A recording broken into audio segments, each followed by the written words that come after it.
Misha, good morning. Good morning, morning. How are you doing? I'm good, good. Haven't seen you for a long time. I want to say I like know.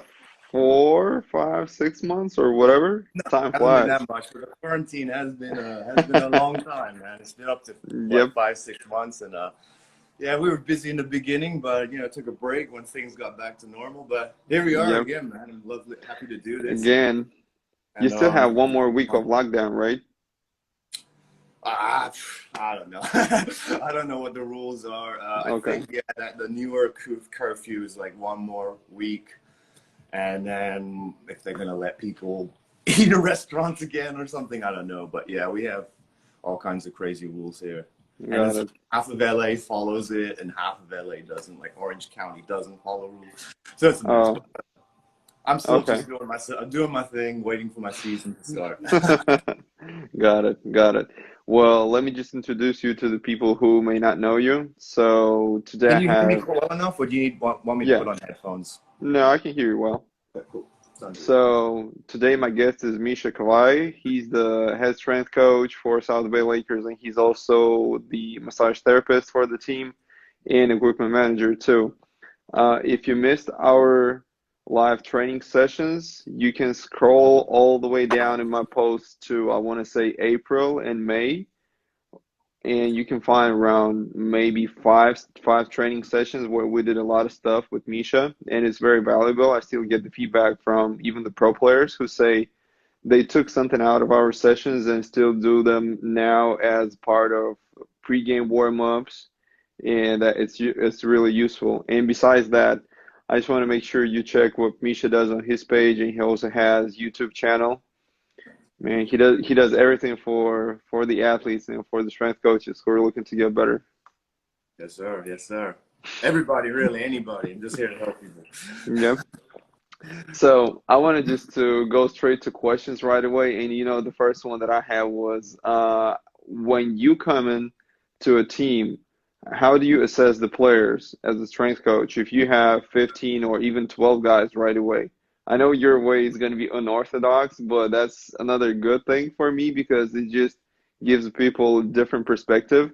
Yeah. And the reason why I always want to either do training sessions with you or even a live talk is just because I see how what you do gives the results to players. So this is why to me it's valuable. Okay. Number one, I'll talk about a formal assessment we've kind Mm-hmm. of done at the Lakers. It's called the Y balance. It's related to the FMS, which everybody knows the FMS. Mm-hmm. FMS is what I've seen has gotten a little bit phased out. I respect you if you do it. If it works for you, great. But even from what I've seen, just more and more professionals use it less. And even at the Lakers, initially Tim DeFrancesco, who I learned from, you learned from, Mm-hmm. he was using little bits of it, but then they got rid of it. And then he brought in the Y balance, which I maybe was the same inventors. And all it is a single leg stance. You reach with one leg, you're just reaching forward, then you reach to the side, and then you reach behind your standing leg. So you create a sort of Y angle. Mm-hmm. Um, and yeah, go figure. If you watch somebody do that numerous times, you'll kind of get an idea of how good their single leg stance stability is. That you can get scores out of it, but to be honest, you learn more from it by watching. So that's something we did. It's cool because yes, single leg stance is the great number one way to really assess somebody initially when you want to see, okay, how good is this person Mm-hmm. athletically? However, what my unorthodox answer is that you will never learn as much as putting people through a workout session. Um, Mm-hmm. Give yourself 2 weeks and you will learn all their patterns. You will know, can they fire their core? Are they completely lower back dominant? Do they have no hip control? Are they poor ankle stability? Whatever it is. Um, and that comes back to this great saying, which another guru that we follow, Dr. Craig Liepinson, great guy, Mm-hmm. what he believes is that every exercise is a test. Every exercise is an assessment. And that's actually something I even heard from other personal trainers in my earlier personal training days when I was freaking about. We learned the FMS and I was freaking out because I didn't understand it. I was like, I don't know if I'm using it right. And other trainers were like, I just do an exercise. That tells me already, exercise is an assessment. So I had a little bit of that mentality before. And then when I started learning from Craig, I fell in love with that mentality, and I Mm-hmm. realized I wasn't doing anything wrong, because you truly do, especially when these exercises put players in challenging positions, forcing you to use certain muscles. If they fail that test to some degree, whether it's Mm-hmm. poor technique or they can't handle the load, you learn about that, and then you learn to regress that or progress in however you want to. That just gives you so much more tools. So what you don't get is a nice chart with information that an assessment protocol might give you, right? Mm-hmm. Not unless you're creating notes as you're doing the training session, which it could be. But I just feel that's what's most powerful for a strength coach. Most of these assessments were just so formal, especially all the ones that the late, Mm-hmm. in my opinion, that they weren't going to them as they were fixing these athletes, because that's what you should be doing with an assessment, is like, it's information that you then base your work on. And if you're not Mm-hmm. going back to that information, it's almost like, well, what did you do the assessment for? uh, if you're truly valuing every exercise as an assessment, that is continual progression, and you're continually fixing that, and we'll see improvements, hopefully, if you're doing them. Mm-hmm. Yep. However, a couple of things that I do like to do. I do enjoy the value of watching standing posture, even though it doesn't mean much, because it kind of still at least tells you how they hold themselves. You Okay. have to understand movement and posture, not just posture, because I don't think standing posture really tells us much. But Mm-hmm. just by looking at it, you already get a nice little clue about how they move. And then if you put in some movement assessments, you get a really good idea of their body types and so forth. So I do like watching standing posture, um, walking patterns, gait pattern. That's really important. You notice if they're even stepped, are they spending more time on one leg versus Mm-hmm. the other? Do they swing their arms? Are they lacking rotation? And probably the most important is how the feet moving. Are they moving well, or are they just kind of, some kind of movement dysfunction? Mm-hmm. So a walking is a great little assessment. Not super essential. It's more for correctives. And on a little bit of a sort of bias thing, but let me promote this protocol, because I think it's helped me the most. I'm a big believer of this protocol called neurokinetic therapy, which Mm-hmm. allows you to. It's both for strength coaches and massage therapists, and it's basically muscle reactivity testing, and you learn how to find compensation muscles and whatnot. So I like going to that, because I can actually find out, does this guy have hamstring control? Does he have glute control? Does he even have a core, or is he completely compensated with other muscles? Mm-hmm. Sometimes I'll find out through this protocol if they're compensating the lower back or other areas. So as a bias, because that's such a useful tool, neurokinetic therapy, look it up if you want something to help you. But Mm-hmm. that's a big go-to for me these days, because it just gives me so much actual information. Like, okay, well, this person doesn't have so many muscles. Then I watch them walk. Then I watch their posture. And then once you put them through exercises, you'll know so much. So there's little things. You don't have to do all of that, but these little things, and eventually you create your own assessment. And that's actually what I've been told since day one. Is like, Mm-hmm. as a strength coach, you kind of need to have your own assessment. Don't You have follow things you can follow, but at the end of the day, pick and choose what works for you.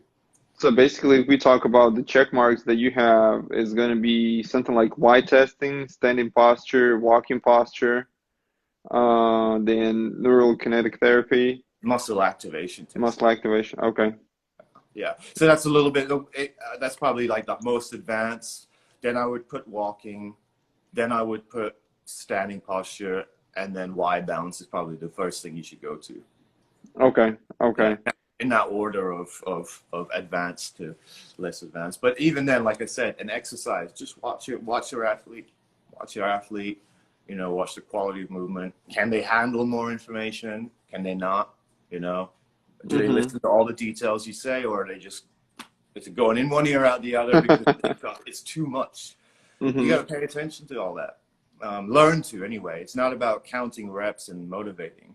Yeah. If you watch your athlete, just learn. Look at their patterns and look at how they're struggling, because a lot of them don't like lifting weights. And at least you can have a better idea of whom you should spend 100% of your time with and whom you shouldn't spend that much time because that person either is not committed to weight room Hmm. or I don't know, or just he's good with his own routine. Yeah. Because I remember when we first met, I think it was already 2.5 years ago, and I was asking you like what extra work you do with the guys and all that, and you said, Basi, we here we can recommend, but we cannot be like, okay, you must do this. You Yeah. can have a recommendation for a player, and then it's up to him to choose whether he follows this or not. That was just the culture of our team. Mm-hmm. It depends on head coach to head coach how they Okay. do it. For example, Miami Heat, very strict kind of regimen. Mm-hmm. In Miami Heat, everybody has to lift. I believe they still do body fat, which is a Pat Mm-hmm. Riley thing. But yeah, Miami Heat's very it's just a strict thing. Mm-hmm. They have strict rules and everything. Um, Not throwing anyone under the bus. We just had lower expectations. It was more like, we'll let the players decide. Mm-hmm. Players decide, and but eventually it became more mandatory. I think once the coaches started valuing what I could offer with the players with my stuff, we started having more mandatory team workouts. We had the mandatory pre-game activation sessions, which was for everybody. Because the first 2 years it was by choice. Uh, Mm-hmm. First year, not that many people. Second year, a lot more people. By third and fourth year, it was mandatory for pre-game activation, and we had mandatory team lifts frequently. Um, Okay. so kind of changed in that regard, but they're also very short of sessions, so I can't really do. Mm-hmm. But I work with what I can, and 20 minutes, which is nothing, but 20 minutes for 4 exercises, 2 sets, maintenance work. Yeah, Not and we're coming ideal. now to basically to the second question, talking about the maintenance in season. Mm. What are your musts for the maintenance in season if we're talking about the weight room? Okay, so my philosophy is that try to always be consistent with weight training, because then when you take some time off, muscle memory is a wonderful thing. Mm-hmm. If you take some time off, it's not going to hurt you that much. Muscle size will always fluctuate depending on how life is and how you're handling stuff, right? Muscle size is also not what we're worried about. As far as strength, your strength gains and all that, if you're consistent throughout the year, if the season gets first of all, if you get a very busy week, it will be okay to take some time off. But if you haven't done your work, this is what I've seen with players. If you haven't done your work and then you get into the season and it's just so breaking you down and you need to build yourself up to handle the season, there's like no Mm-hmm. time. And that's where it just becomes, this fighting a battle uphill where, guys got tendonitis, knee pain, and releasing the quad, stretching the quad is just not providing answers. They need more hip strength because their hip strength is so terrible. They need better hamstring control. And there's just not enough time to work on that. But if you're staying Mm-hmm. consistent, that's the most important. So in season, I recommend 2 to 3 workouts if you're lucky, but 2 is usually good. And then even if you only have one a certain week, that's okay. But consistency is the most important thing. Okay. It's just kind of like the Michael Jordan way of lifting, where he was just like, I'm even lifting on game days. Mm-hmm. And it doesn't become this thing that fatigues you. It actually becomes something that pumps you up. Um, that's the thing with weight training, is that you have to kind of get over that hump where guys don't like it initially.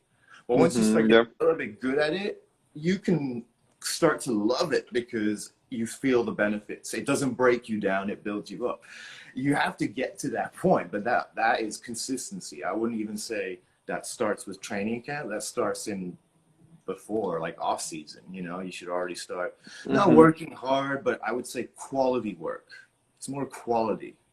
Mm-hmm. And you mentioned for those 20-minute weightlifting sessions, you mentioned 4 exercise, 2 sets of each.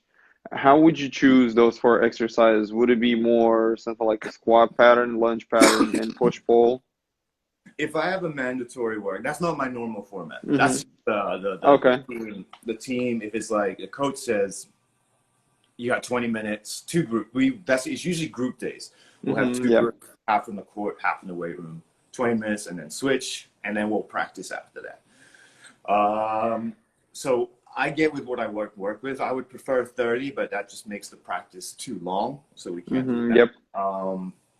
So in 20 minutes, it makes sense to do more of a maintenance full body thing. We have some core, a upper body push pull, and a lower. That's kind of Okay. like the mindset. And then I go through that 2 times because usually 2 sets covers your maintenance Hmm. portion. Once you go into 3 sets, we're getting a little bit more muscle breakdown, verging on hypertrophy. 4 or 5 sets hypertrophy. So by going into just 2, it's kind of like hammering down just the bare maintenance, which Hmm. doesn't make me happy for the guys that don't lift. But good enough. At least they're doing something. And everybody usually gives me great energy. That's the good thing about it. The guys do enjoy the group lifts. And like I said, full body, usually they're very integrated exercises. I mean, you've seen my style. Yep. To answer your question, squat. No, I don't usually squat often, especially when I'm doing groups or people who don't work out. It's single leg stance as Hmm. much as possible. And especially because I tend to have guys, who don't like lifting. Usually half Hmm. the team, or if not more, is not in favor and aren't consistent enough. And especially with last year, we just had so many injuries. It was so disappointing in terms of just one player going down, next player going Oh down. yeah, I remember that. Even When I was visiting the top and you very played high. yeah, Yeah, I when you said yeah. The game you were there were there. like 7 players or even six Yeah. at some point. Yeah. Yeah, the I was game you like, watched, wow. you lost Andre Ingram, my prize guy. So even sometimes the guy who's been with me 4 years and Hmm. puts in all the work, stuff happens, But you do as much as you can. You be as consistent as you can, and that's why I believe you just want to hammer down as much as you can on what you need to with the body. And single leg stance is one of them. Core is hugely important, and strength comes best when it's balanced. So push with a pull. Hmm. So I'm Vertical sure or the people who are watching and listening, they'll have this question, but why would you choose anything single leg over squat variation? Can you sure. explain the benefits? Okay. Well, first of all, I do love deadlifts. Hmm. Deadlifts are so fundamental, even for a good standing posture, and they're hugely dependent on core and hips. A squat, actually, first of all, is way more complicated. Hmm. Huge feet limitations, which we're not fixing. It's going to totally alter the chain of your squat. It's the core requirements for squat are actually harder than deadlift if you want to maintain a good back position. Because if not, most of us will overextend our lower back, and that actually ruins the nice mechanics of a squat. Because at that Hmm. point, your angles are off, and if we're adding load to that, which we want to do, we're kind of causing some problems down the line. That's number one. Number two is the fact that I don't really like adding load to the spine. These guys are just Hmm. jumping all the time. Their discs are compressed enough. Number three, their left leg is not as their left leg, right leg do not have the same strength. No way. Hmm. Especially as a Yep. basketball player. You are driving off one leg, and any layup, you're usually jumping off one leg. Now, fine, we learn to do stuff off the other leg, but it is no way as good as the other one. And you will have you'll be way better. Try doing a stride stop, or a step back, or a, the Dwayne Wade reverse dribble. It's way better on one side than the other. So their goal is, if Hmm. you want the skills to be equal, you have to get the strength equal. And you're not going to get the strength equal by doing a two-footed push all day. Yeah, agree. You have to exploit it with one versus the other. Hold your weight over one, hold your weight over the other. And not just lower body, as much with the upper body, where we are incorporating rotational movements, push pull, so that your core is engaged with the single leg stance. It's all integrated patterns that we're kind of missing with Hmm. this with squat, which which is a fundamental movement in terms of when we're child development. I think it's good for mobility, but it's something for loading. The only reason we really want to load squat is two reasons. The two true benefits are force production, and out of that you get good testosterone production as well. But you can get both of those through deadlift and split squat lunge patterns. Mm-hmm. Got So it. Got it. I Got it. know That answers the squatters, question. but I just throw the squat away in terms of Mm-hmm. weighted. Once in a while, maybe with some goblet, but it's not as they need the single leg so much more. Mm-hmm. Yeah, with me, it's going to be the same if I'm working in season, and especially with the older guys who are 30 and older. This is something that I would try to avoid. And if the person wants to squat, I'm trying to change the back squat to goblet squat, or maybe hand them two dumbbells just so the person won't be able to lift as much due to maybe hand grip or something like that. All right. And Yeah. let me just answer the question right away. As a 30-year-old basketball player, is there online program that I can get to get stronger and more athletic? So two I have in my mind is the first one, Tim DeFrancesco's, Basketball Strong, I think that's the name. And the second one is just right away PJF Performance. I think Paul has a couple of them. One is the body weight vert code and then the normal vert code. And Mm-hmm. I'm sure both, so I'm sure you like what both of them do as much as I do. So, Well, I would say though, when you said 30-year-old, automatic red flag, you got to oh, be thir creative. 13. Oh, 13. Okay, never mind. Yeah. Sorry, 30. Yeah, both of those would be good because with Tim, you learn more of the fundamental Mm-hmm. correct strengths technique and maybe injury preventative stuff.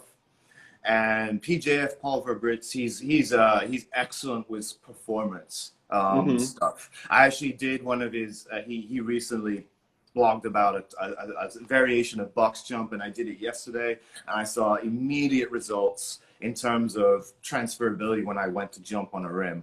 Mm-hmm. So he really knows his stuff. But do your corrective stuff, do your strengthening stuff, and obviously I would go for Tim, learn from Tim from there as well. Mm-hmm. Mm-hmm. Um, So next one I got was building quick first step. In your opinion, what are the keys to that? yeah, tough, because oh, I'm gonna give you a wide answer. Sorry, it's tough. Mm-hmm.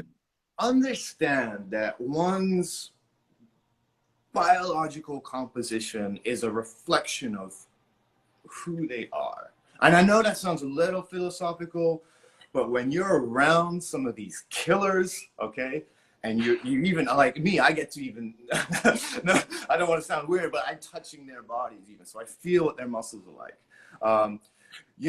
This is a very these are very like driven people, explosive. There's a lot of natural explosive there. Obviously, they work for it.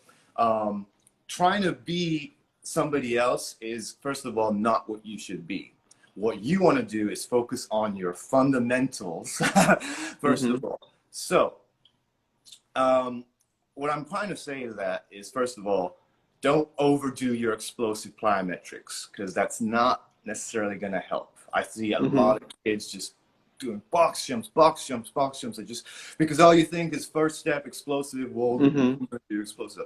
If we too overdo the plyometrics, we're not going to learn the right technique. You got to get your hips low.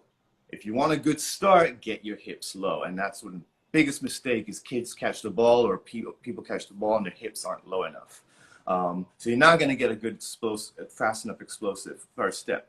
And this reminds me of a conversation you and I had the other day about Steve Nash. And that's the Mm-hmm. one thing I just loved watching him. That short little year he was with us at the Lakers, he was just a fundamental god. I mean, every time he caught the ball, he drops his hips. It's like what you would want your kids to do. He'd be he'd be a great kids coach because what he does is it puts you in the best position to move. Mm-hmm. Simple as that. And so that's number one. And that comes down to some hip strength. So you got to have some strength. You definitely have to, have some, force in your legs. So work on your lunges, work on, posterior chain, some hamstring, glutes, get all that. Then technique, I would say probably is next important over plyometric. Mm-hmm. So as you're practicing, quality reps, quality reps. Are your hips slow every time? Where's your eyes looking? You can't bury them to the ground. You got to make sure that your eyes are selling everything. That's a huge selling point, the eye. Mm-hmm. Yep. But the problem is that again, we become so like driven, and we just look to where we're going, and we just telegraph what we're doing. And if we're not fast enough, because we're not one of these super killer elite athletes, which most of us unfortunately aren't, you have to sort of, step back and appreciate, Mm-hmm. what can I do? What am I good at? Okay. So you have to, it's a lot more technique actually, what I'm saying, than actual ability. Yeah. Because what science has shown is that you're only going to be able to improve so much of your explosive ability after 6 to 8 weeks of training. Now, you Mm-hmm. can always make a little bit of improvements, but technique is always going to be the most important. Have a good, strong base, great technique, and then, we can work some plyometrics, box jump stuff. Kettlebell stuff is good, but I do my kettlebell stuff a little bit differently, not bilaterally. I do it with a walk forward. That allows you Mm-hmm. to really load into a Yep. stance, gives you good unilateral hip drive. There's a lot of medicine ball stuff that I do. Usually it's a little bit more lateral plane, but Mm-hmm. even then we're getting good sort of rotational and explosion out of a single leg stance, which is basically what first step will be as Okay. well. Can people find any of that on your YouTube channel or your Instagram?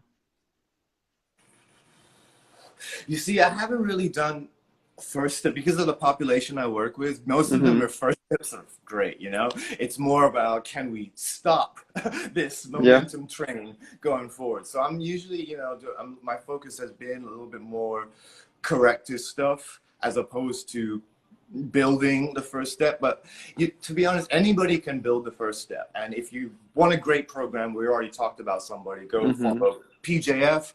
You're going to get great exercises. And he also talks about technique too, which is the other reason why Mm-hmm. I'm Yeah. mentioning, get your technique down, get your fundamentals down too, because if you don't have the fundamentals, all that first step will just sort of be poor technique. So fundamentals, technique, then work on some plyometric. And Mm-hmm. to be honest, it's endless of what you could do for plyometrics, so long as you're doing it. Mm-hmm. Yep. And next one I had, when I posted it on my stories that people can ask the questions and we'll make sure we'll cover them during our talk. I want to say maybe 3 or 4 people who asked about ankle rehab and prehab, how to build strong angles, proprioception exercises. Can you talk a little bit about that? Yeah, feet are huge. I've become fascinated with feet over this off season because I just saw their value. Mm-hmm. Man, there's a lot. Number one, spend as much time out of your shoes, barefoot, Yes. just as much as possible. Train, workout, lift weights in not barefoot, socks or something, as much as possible. Basketball, obviously, we're gonna have to put the shoes on. That's actually even so dynamic. I would say your feet do need protection, but just as much as you can. If you're gonna go for walks, or anything like that, try to not wear big, bulky basketball shoes. Try to go for more lower, minimal sole shoes so that your feet have to do more work. Because that's the Mm-hmm. problem is, first of all, we have bad feet. And second of all, we force us to play basketball with bad feet. And then third, basketball shoes usually force our feet to be in a position that might not be very good. Mm-hmm. This is what you guys need to know. Our foot ultimately goes through 2 movements. It goes through a flattening as it hits the ground, and it goes into the arch as it comes off the ground. And that's ultimately a 3-dimensional movement that combines the forward and back, side to side, and a rotation. The best step. Now, when you're in a full sprint, obviously your toes are hitting the ground. That's a little bit different, but in generally, a good step, we're looking for flattening to arch. You want to be able to get that. Now, if the shoe's limiting that, it might be a problem. So you might have to find the right shoe. But you have to even build those patterns first. So I do some foot exercises to build those movements back, and I've done some of that on my YouTube. Mm-hmm. Then the most important is when your weight room, again, a lot of single leg stance or staggered stance activities, which you've seen me do. That puts Yep. you in a position when your foot has to work. You're holding your load over one hip. The hip's working, but the foot is on the ground. So the foot is working too. These are little just minute tests that if we're always 2 feet on the ground, we're not having to exploit.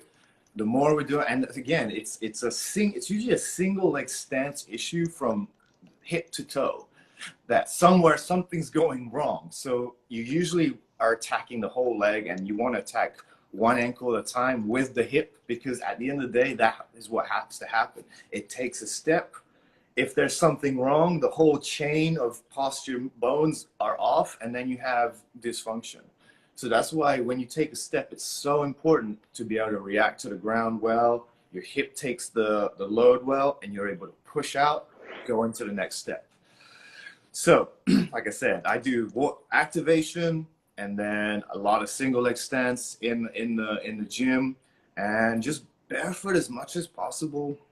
Even I do a lot of outdoor workouts these days, and I'm always barefoot. It's just as much as you can. It's just so much better for you. Mm-hmm. Yep. And that I cannot agree more because when I started training barefoot, first it felt weird, and I remember it was I want to say like 7 years ago or something like that. But then as I got comfortable with that, I just started to feel my feet more, and it transferred to me being efficient on the court, where I was able to move faster, change directions a little bit more efficiently. And Mm, this is definitely something that I recommend to players too. The only thing I would say is it doesn't necessarily have to be where you do the whole workout right away barefoot. You can start partially, maybe one third of a workout, maybe only 10 minutes out of the whole hour, just because maybe it can cause some pain. Because what I saw this summer, I started doing it with the older guys who were like 34, 36-year vets. And after the whole workout in the weight room barefoot, the next day they come and they say, "Oh, I feel my big toe. I feel it's." I'm like, on the scale from 0 to 10, how bad it feels, and they're like, maybe three, just like a nagging pain, something more like a muscle pain. And so at this moment, I realized, okay, if we could do maybe a little bit less, then they will be able to adjust better without having even a nagging pain. well, here's my recommendation is because the feet, like I said, are complicated. There's a lot of stuff that Mm-hmm. goes wrong. In general, the bones don't move well enough over each other, and mainly the big toe. That's a big problem. People's big toes, they get jammed, and they get all Mm-hmm. kinds of different problems, from turf toe Yep. to bunions.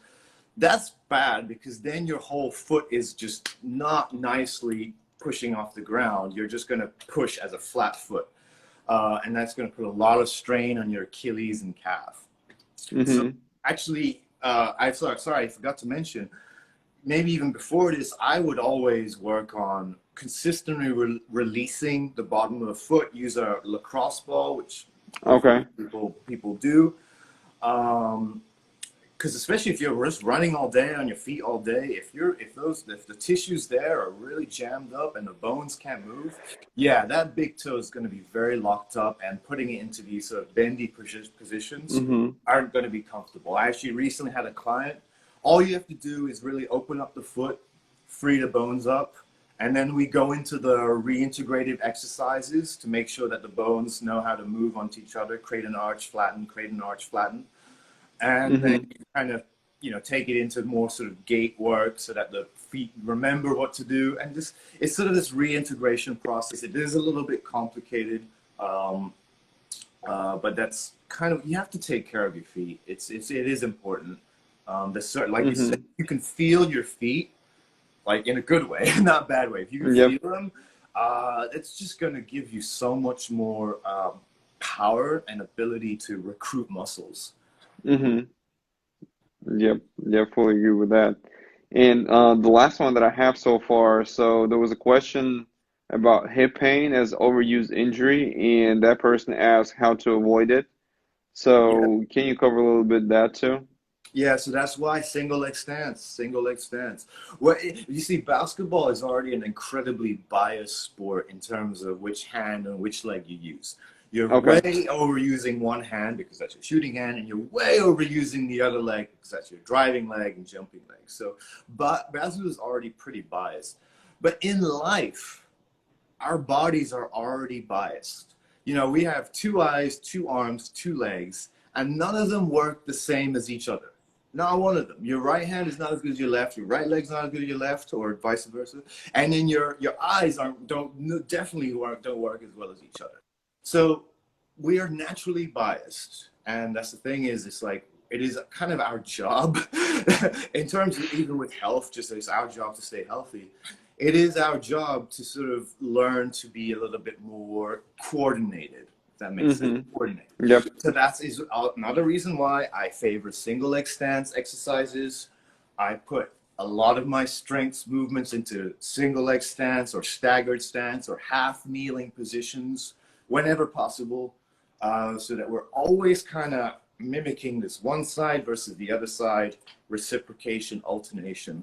A lot of it is going to tie into hip positions and Mm-hmm. transfer into gait positions and whatnot. Because again, the bilateral standing approach, which remember in the beginning when I said I kind of like seeing a standing posture, but Yep. it doesn't really tell me much. Yeah, exactly, because that does not represent a human being.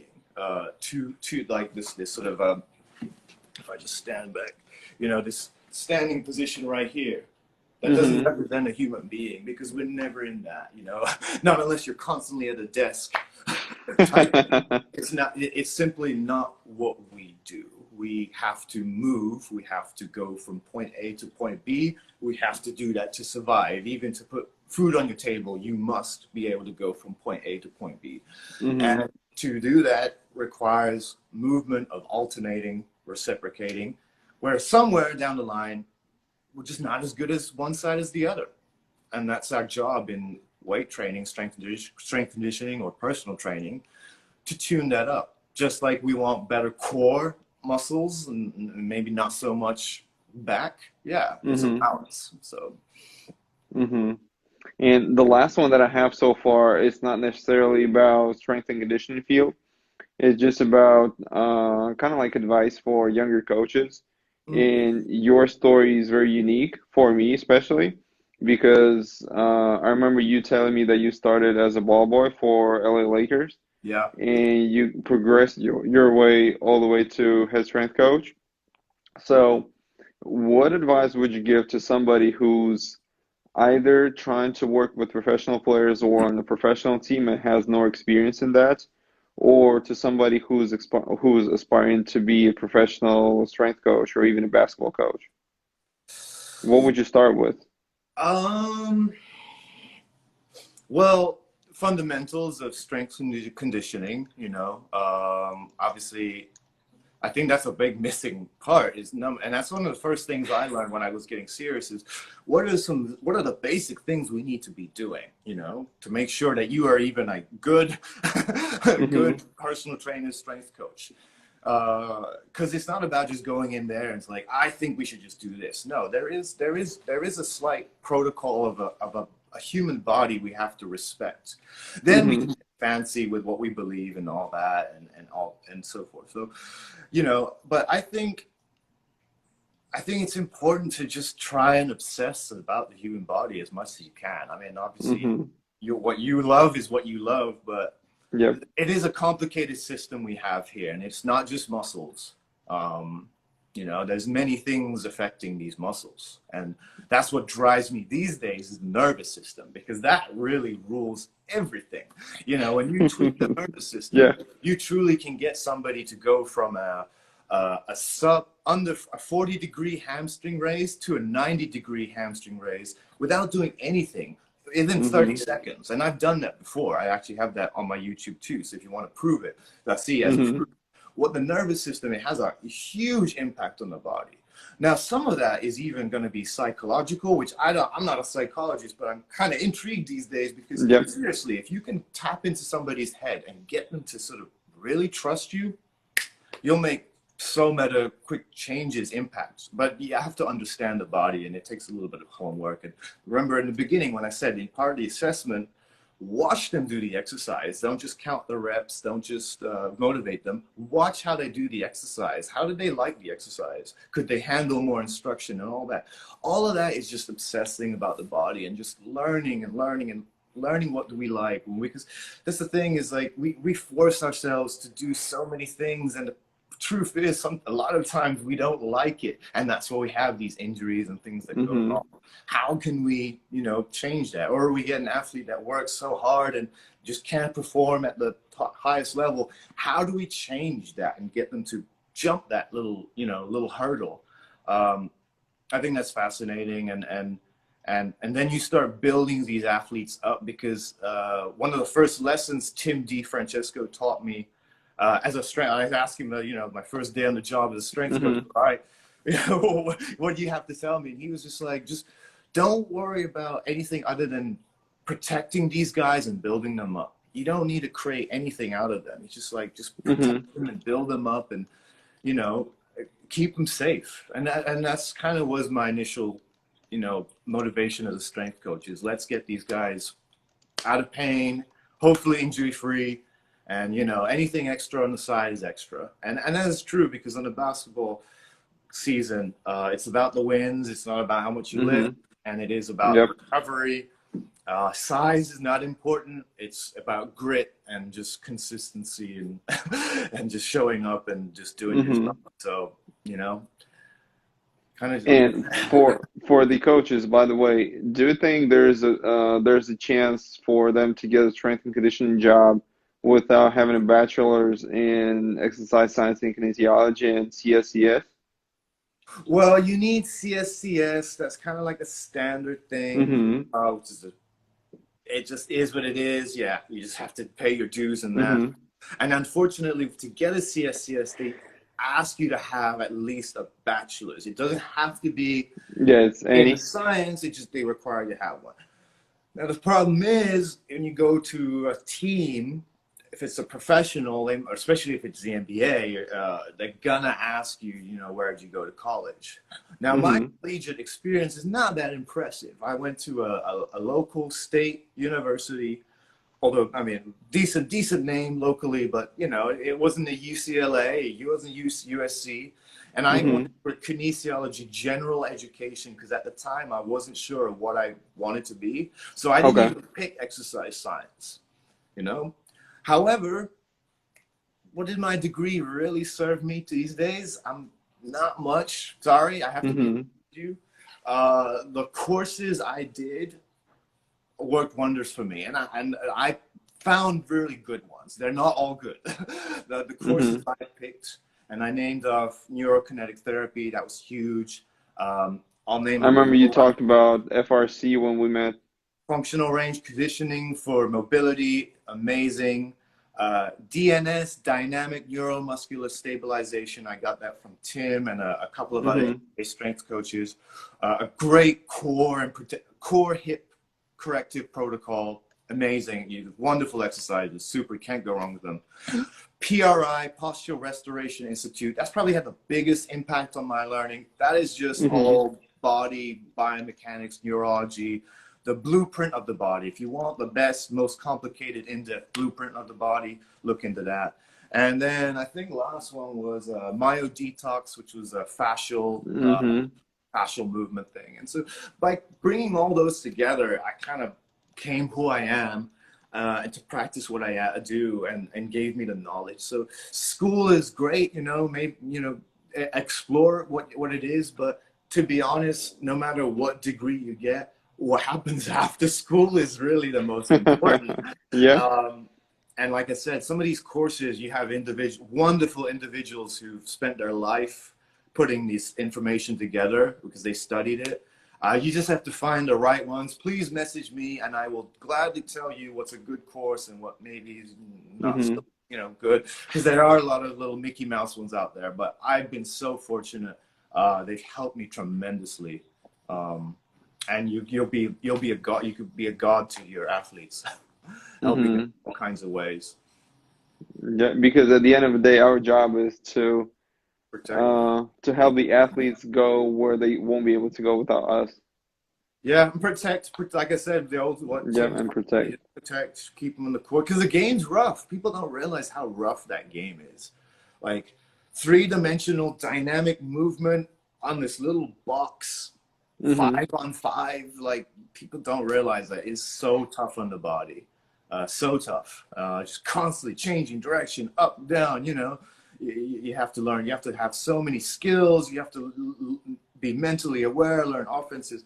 And the injury rate these days is getting a little bit out of control when you look back to some of the older generation and you're like, how did Michael Jordan play all these games and not get injured?